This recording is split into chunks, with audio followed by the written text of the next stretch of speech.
My name is Sam Brick. I am a 6th grade math teacher at Penderlea School, and this is my first year at Penderlea and the first year that I've ever been at a year-round school. And I must say that I'm a huge advocate of it. And I have 4 reasons that I've come up with.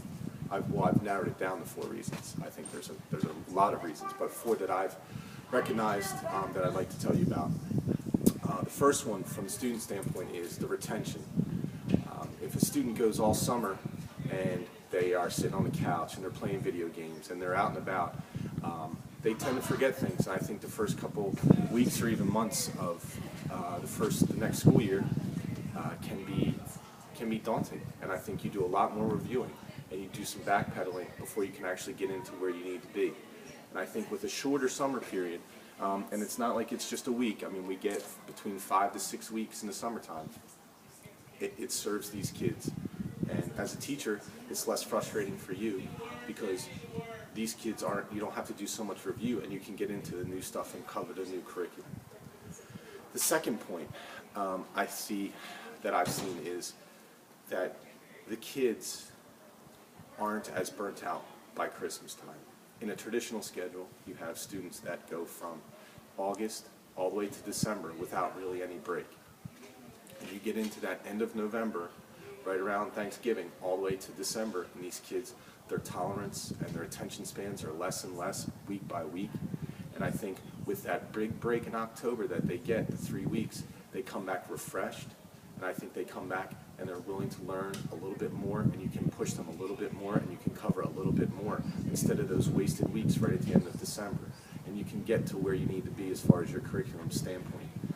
I think also teachers don't get as burnt out.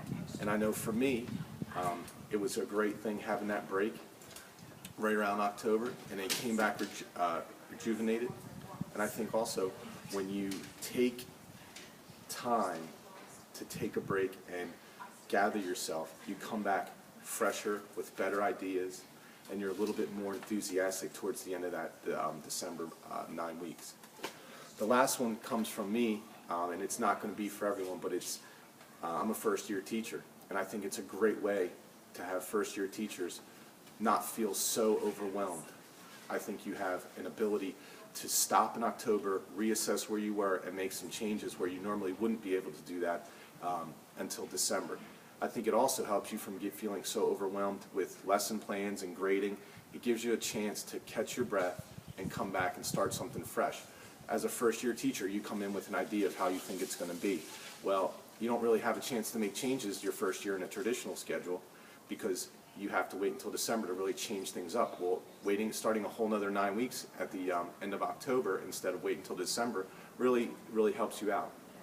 And I think it would be a great way also to retain teachers because teachers won't feel like they're so overwhelmed. They get those breaks and they don't feel like they're burnt out by the end of December and then they're burnt out at the end of the summer because you're getting constant breaks. And I think it's also, especially now with retention being such a high issue with new teachers and keeping good teachers in the county, I'm an advocate for this. And these are my reasons.